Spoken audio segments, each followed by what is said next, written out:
I'm Simon Cox, and this week in The Report, we investigate Britain's shale gas revolution.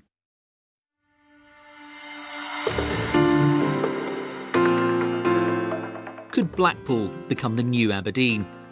Last month, an energy company drilling for gas estimated there could be a huge resource in Lancashire, enough to provide the UK with years' worth of energy. I suggest that the future for unconventional gas, including shale gas in Britain, is very bright. It's not just in the north of England. The whole of the UK could be sitting on a gas gold mine. In the report this week, we investigate whether we're at the start of a new energy revolution, and we reveal the huge swathes of the country that are up for grabs. Kent, Surrey, Sussex, Hampshire, the Isle of Wight, Dorset, vast parts of central England, the Welsh borderland, and then also in Scotland, in the Midland Valley. I could see that the interest building up in the last 2 years. Everybody's waiting on bated breath. With North Sea gas and oil running out and nuclear plants closing down, the government says the country has no choice but to look at new energy sources. We have got to deliver energy security. We have to do it in a way which is low carbon, and we will do it in the way which is most affordable to consumers.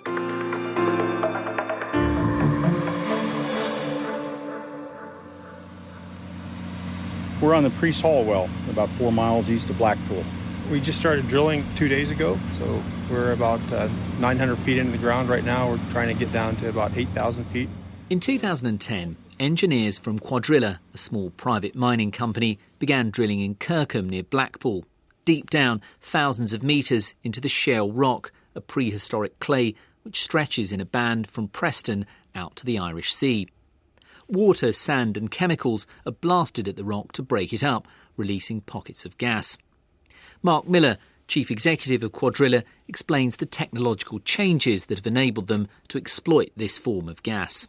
The type of treatment we're using has been used for decades. What's really new is the ability to go ahead and drill horizontal wells and steer the drill bit. And so when that technology first came out, it was very difficult, very expensive. But today, it's routine off-the-shelf technology. So I think it's really more of a drilling technology change than anything else.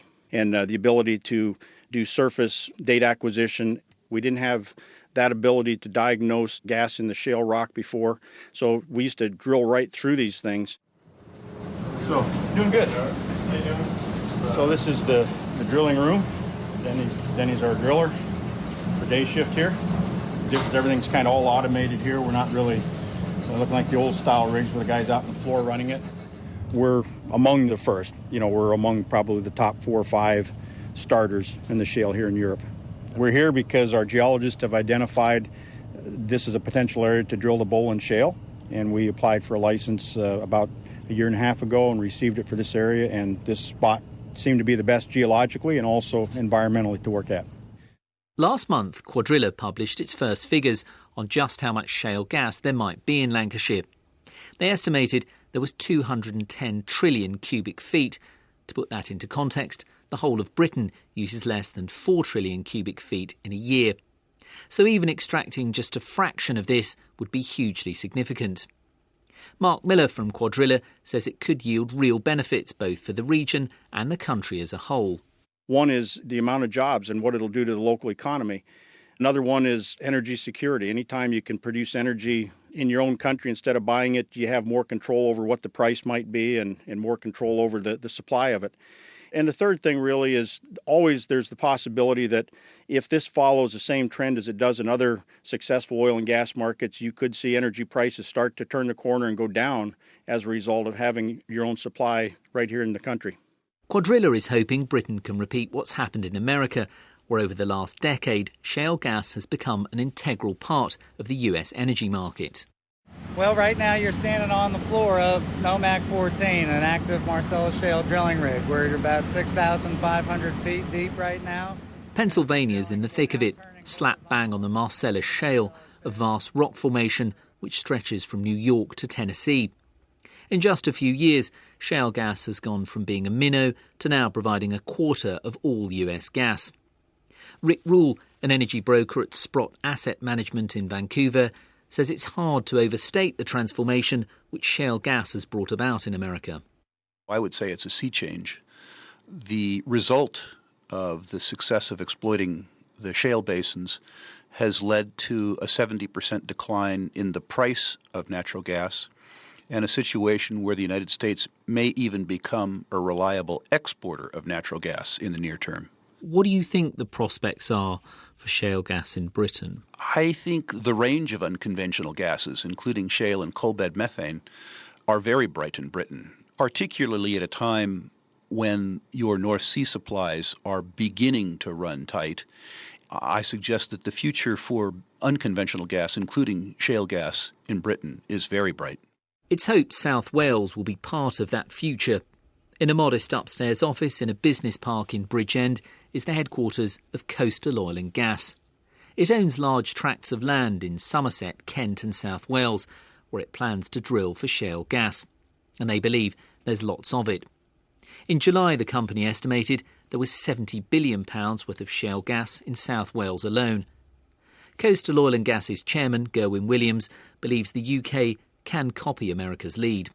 All we're doing is following what's already happened in the USA. We shouldn't be reinventing the wheel. All we need to do is ask them to help us. I mean, we can cut down on unemployment figures. We can improve on the security of national energy supply. You've got to sell something to be able to tax it. So we can sell gas and we're going to get taxed and we're going to produce revenue from the government. That could mean a tax windfall to help ease our burgeoning budget deficit. It could also be good news for consumers too, faced with increasingly hefty gas bills. If the UK could produce substantial amounts of domestic shale gas and therefore import less, does William Powell, editor of the industry newsletter Platts International Gas Report, believe it will drive down the price? Well, I think it probably would. But also there will be, I think, a big psychological shift as well in favour of gas, because one of the reasons why gas has been sidelined, if you like, as a major energy source, particularly for the power sector, is people see it as being risky because it has to come from far afield. The perception is that the UK is becoming more and more a victim of circumstances beyond its control. That's certainly been the case in the US, where the price of gas has dropped 70% in just a few years. So does the Energy Minister Charles Hendry share this optimism that shale gas could mean lower bills for us and more money for the government? We do see this as a game changer in places like the United States. We don't see the same pace of change or same potential here in the United Kingdom at the moment, but we will obviously watch very carefully the developments which happen. What about the effect on price? Because I suppose that's the most important thing to most people, isn't it? It certainly is. I think what we've seen in the United States, again, is the separation of the oil and gas price, which have traditionally been linked. Well, we think that will happen in Europe later on in this decade as a result of additional gas finds more generally coming online, and that leads to cheaper gas in general. And more plentiful gas around the world will, I think, lead, obviously, to an impact on prices. But we also need to see that alongside the developments where demand is growing. China's growing very fast, sucking in an enormous amount of gas. Germany and Italy and Japan deciding not to involve nuclear in their future will be more reliant on gas in the future. So we're seeing new finds, shale gas being part of that process, but we're also seeing rapidly growing demand. Just because then we might produce more domestically and import less, it doesn't necessarily mean that that would drive down the price. No, because it tends to be pretty much the same price where it's coming from in different parts of Europe. It's not just the government who are distinctly lukewarm about the potential for shale gas in the UK. Mining engineers and energy investors have told us that estimates need to be treated with a great deal of scepticism. And Professor Paul Stevens, a senior research fellow in energy at the international affairs think tank Chatham House, says there's another reason to be wary about Quadrilla's recent estimate. First of all, the company that made that claim is not a listed company. So they can say that the moon is made of green cheese. It's not subject to the normal reporting requirements you would expect in a stock exchange. Secondly, they made that claim based upon drilling only 2 wells.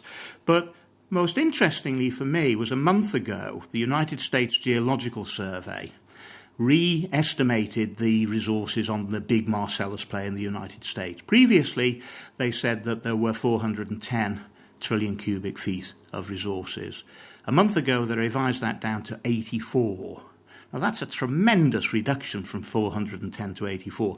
This is in their backyard, in an area they know very well, and an area where there's been hundreds of wells drilled. So all I would say is, let's hope there are 210 TCF of resources in Lancashire. It would be very nice, but don't hold your breath. And why is that important? Because when you hear supporters of shale gas, they'll say, well, even if it's not 210, if it's 100 or 50, that's still a huge amount. Well, it's important in the sense that it grabs attention, it gives support to those who are trying to resist any efforts from the environmental side to limit the shale gas activities until environmental impact assessments have been carried out in a thorough manner. So it's a nice big headline number that basically says to the British government, you really don't want to be stopping this activity. Look what might be there if we were allowed to go ahead and do it. But it won't be ministers who have the final say. The government may grant the licences for exploration, but it'll be up to local councils to give permission for drilling. Shale gas drilling! The Vale says no! Shale gas drilling! The Vale says no! At Barry in the Vale of Glamorgan, councillors are meeting to decide whether to allow exploratory gas drilling in South Wales. Outside, protesters have gathered to show their opposition. My name's Kerry Owen. I've come tonight because I have only recently found out about this. I mean, I've looked on Facebook, which has kind of shocked me because they've represented the gas as being some kind of saviour to unemployment and that it's going to regenerate places like Blackpool when nobody really knows the full facts. My name's Catherine O'Neill. I've lived in Vale Glamorgan for 3 years. The main thing I'm concerned about is the fact that they cannot prove that the process is safe. Go on the internet. There is so much information out there about hydraulic fracturing, and every conclusion is the same, that it is not a safe process and the trade-offs are just simply not worth it. These are just some of the long list of concerns about shale gas production. They range from potential contamination of water supplies from the chemicals used to blast open the rock to noise and the carving up of more beautiful British countryside. And in the spring, a new anxiety was added to the list: earthquakes. There's been an earthquake in Blackpool. The tremor's been recorded by the British Geological Survey as having a magnitude of 2.2. Wow, it doesn't appear all to the have wardrobe caused doors just rattled. I would say a good 4 seconds, maybe. Right, obviously, you're in a deep sleep, and the next thing I know, I've got a piece of jewellery on the door, and it started rattling, and then my wardrobe doors started to rattle. Well, I was just sat there watching the telly this morning, watching a film, and all of a sudden it just started shaking, and the telly fell off the wall. In April and May, 2 small earthquakes hit the area near Blackpool. Immediately, a link was made to the shale gas drilling being carried out by Quadrilla, and the company has suspended its operation while it investigates. Mark Miller from Quadrilla says it will report within the next month to the Department of Energy and Climate Change, or DEC.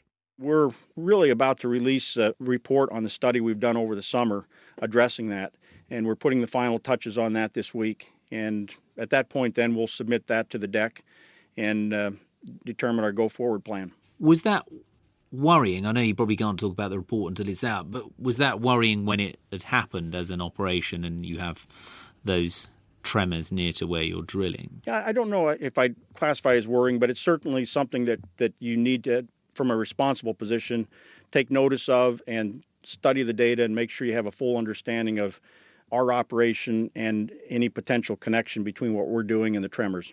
We're confident that when we get this study out that we'll have the full confidence of the local community and the councils to proceed with their operations.